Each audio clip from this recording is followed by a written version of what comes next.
I actually lived out on Meadow Lake for 4 years. It's one of my favorite lakes to wakeboard on. It's just perfect.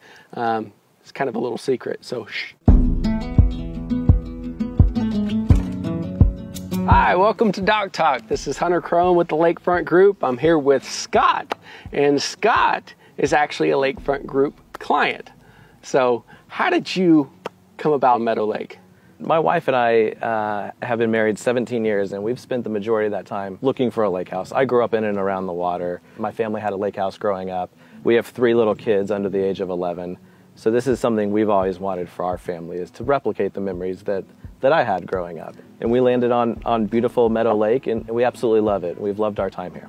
Wonderful, wonderful. Wanted to actually bring you out here because of your finance background. Make it simple for us. How much is this dam going to cost? So that's the big question, Hunter. And the WCID has spent a lot of time looking into this. And as best as I understand, they hired an engineering firm, and they came out with an estimate that says $20 million.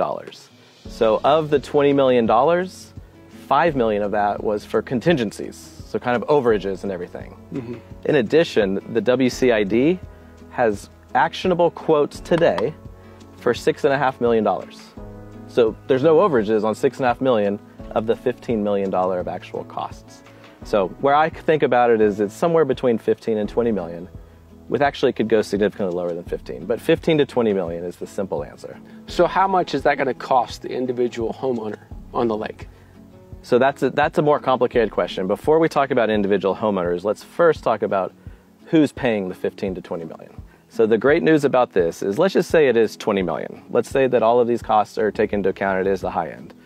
City of Seguin has offered to pay and voted unanimously at their city council meeting to pay $5 million. Wow. Of the total cost. Yeah. So the city of Seguin is very supportive of getting this done. Seguin is all in. So $5 million is coming from the city of Seguin. There's a Department of Energy grant that might actually provide us up to $5 million. Wow. And we don't have to pay that back. So you have $5 million from Seguin, $5 million potentially from the federal government. Even if it's 20 million, that means us residents might only pay 10 million or less. So the first question is, how much are us residents going to pay? And it's somewhere between 10 and 15 million, maybe even 5 million if we can come in below cost. Okay. So even though they're voting on 15 million, doesn't mean you're actually going to spend the 15 million. Super important point. Just because you vote yes for 15 million doesn't mean the WCID has to spend it. This authorizes them to issue up to 15 million in bonds. Okay. But of course, the only amount we want to spend is whatever it takes to build the dam. And if it's significantly less than 15 million, then we'll issue significantly less than 15 million bonds. So that's the great thing. This just creates the option, not the requirement. And the board members actually live on the lake? The board members are on the lake. I'm not on the board. I'm a concerned resident. I'm fully supportive of the dam. But I'm not on the board, and it is the board members that are on the lake. And paying the taxes. And paying the taxes, and elected by all of us lake residents. Okay. So we're fully aligned with the people spending the money for the dam. Wonderful. So now getting back to my other question is, how much does this actually cost the individual property owner on the lake? So that's the most important question every resident probably has. So here's the math. If the project comes in between 15 and 20 million, of which a lot of it is being subsidized by other sources, the average resident should expect somewhere between $400 and $1,100 in taxes per $100,000 of house value. So the average home is worth about $400,000. So if you take the midpoint, the average home would pay about $3,000 a year. And it's basically fixed. Yeah. For those 30 years. Yeah. If your property value goes up, they're going to reduce your tax rate for the WCID to get that $3,000 average payment each year, correct? That's right. So if our house appreciates in value, our home mortgage doesn't get any more expensive.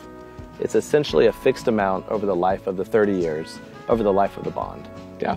Well, let's say the $400,000 average home, so that's $3,000. So let's double that. If every house is now worth $800,000 on the lake, they still need just the $3,000. You only need $3,000. So the tax rate will be adjusted to get that $3,000 average on each home. Because think about it. I mean, property values 10 years from now, 20 years from now, 30 years from now.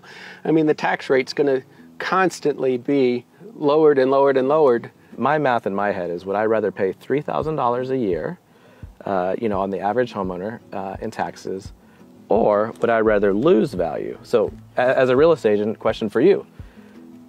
If the dam isn't built, how much should we expect home prices to come down? We might save our $3,000 and not have to pay it, but what would happen to our house value? The only example I can give is like when Dunlap went down and there was no plan. So people were buying into the unknown, and it was about that 28% reduction. I sold a house on Lake Dunlap with 140 feet of waterfront, triple bay boat lift, 3,800 square foot, really nice house. It had never flooded, great main lake, and it sold for around $900. I could get over $2 million for that house right now. So for me, that feels like a good trade-off. Absolutely, absolutely. Because one of the biggest investments most people have is their home. And, I know they like to pay lower taxes, but you're shooting yourself in the foot. Agreed. And what advice would you give for a resident who thinks, I'm ready to move out? Then definitely vote yes. You're ready to move with Dunlap.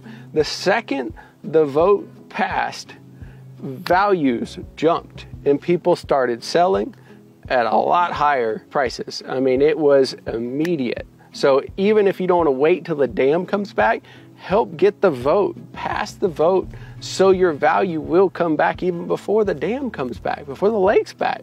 You'll see values jump because a lot of people are on the sidelines right now for Meadow. We deal with most of the buyers for Meadow Lake, and most of them are sitting there waiting to see what happens. Yeah.